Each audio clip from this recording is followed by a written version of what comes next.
আজি 4/4/2026 তাৰিখত বাক্সা জিলাৰ বৰমাত আমি ধৰ্মীয় সংখ্যালঘু পৰিষদ চমুকৈ RMCৰ এখন কেন্দ্ৰীয় সমিতিৰ বৰ্ধিত কাৰ্যনিৰ্বাহক সভা অনুষ্ঠিত আমি কৰোঁ।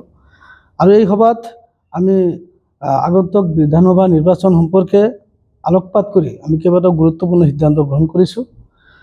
আমি ধৰ্মীয় সংখ্যালঘু পৰিষদ যিহেতু BTCৰ এখন সংগঠন, আমি এটা অৰাজনৈতিক সংগঠন, তথাপিও আমি গোটেই BTC অঞ্চলত থকা বিশেষকৈ মুছলমান সম্প্ৰদায়ৰ লগতে অন্যান্য জাতি জনগোষ্ঠীৰ লগত খাপ খোৱাকৈ আগবাঢ়ি যোৱাৰ স্বাৰ্থত আমি শাসকীয় দলক বা BTCত থকা শাসকীয় দলক আমি সমৰ্থন কৰি কাম কৰি আহিছোঁ। এইবাৰো আসন্ন যি অসম বিধানসভা নিৰ্বাচনত অহা 9 তাৰিখত যি ভোট প্ৰদান হ'ব, সেই ভোটৰ দিনাখন যাতে ধৰ্মীয় সংখ্যালঘু ৰাইজে এইবাৰো মাননীয় হাগ্ৰামা মহিলাৰী ছাৰৰ হাত মজবুত কৰাৰ স্বাৰ্থত বিপুল ভোটত তেওঁলোকৰ BPF দলৰ প্ৰক্ষেপিত তথা NDAৰ যি সমৰ্থিত কেণ্ডিডেটসকল আছে তেওঁলোকক ভোট প্ৰদান কৰি যাতে জিকাই দিয়ে বা তেওঁলোকক মাননীয় হাগ্ৰামা মহিলাৰীৰ হাত যাতে মজবুত কৰে, ইয়াকে আমি আহ্বান জনাইছোঁ।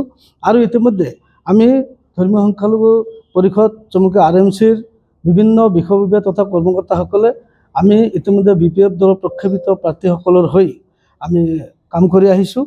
আগন্তুক দিনতো বা বিশেষকৈ বিধানসভা নিৰ্বাচনত আমি আমাৰ দলীয় কৰ্মকৰ্তাসকলৰ লগতে আমাৰ ধৰ্মীয় সংখ্যালঘু ৰাইজক বা মুছলমানসকলক মই বিশেষকৈ আহ্বান জনাব বিচাৰিছোঁ যাতে এইবাৰো BPF দলৰ প্ৰাৰ্থীসকলক ভোট প্ৰদান কৰি মাননীয় হাগ্ৰামা মহিলাৰী ছাৰৰ হাত মজবুত কৰে, ইয়াকে আমি আহ্বান জনাইছোঁ।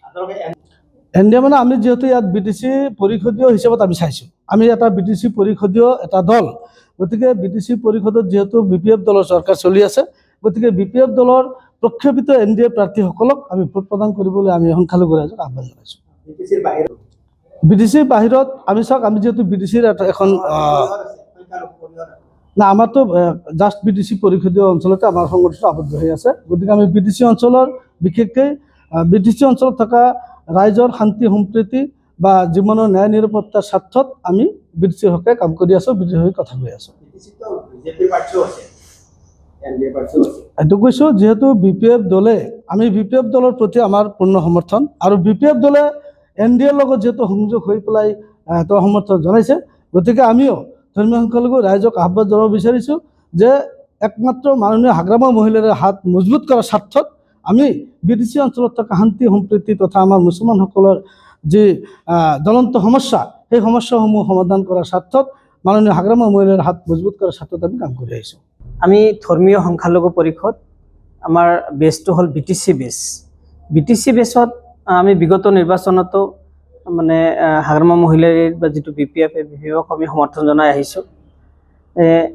এই BTC অঞ্চলৰ উন্নয়নৰ স্বাৰ্থত, হাগ্ৰামা মহিলাৰীৰ হাত মজবুত কৰাৰ স্বাৰ্থত আমি BPFক সমৰ্থন জনাই আহিছোঁ।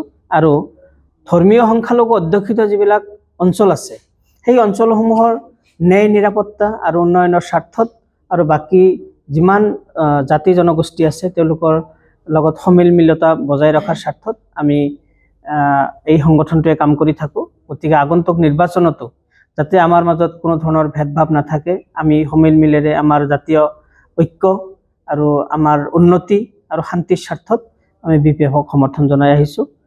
আগন্তুক দিনত BPF সমৰ্থিত প্ৰাৰ্থীসকল বা NDA সমৰ্থিত প্ৰাৰ্থীসকলক আমি আমাৰ মানে সংগঠনৰ ফালৰ পৰা সমৰ্থন জনাইছোঁ।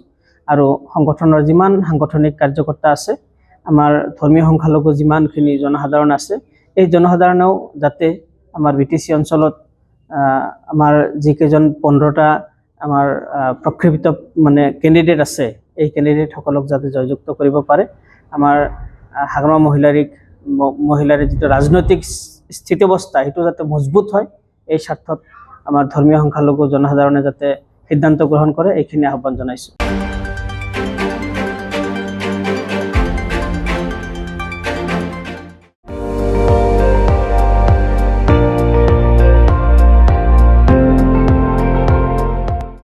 আপুনি চাই আছে ND24, সৰ্বশ্ৰেষ্ঠ নহয় সৰ্বোত্তমৰ দৌৰত।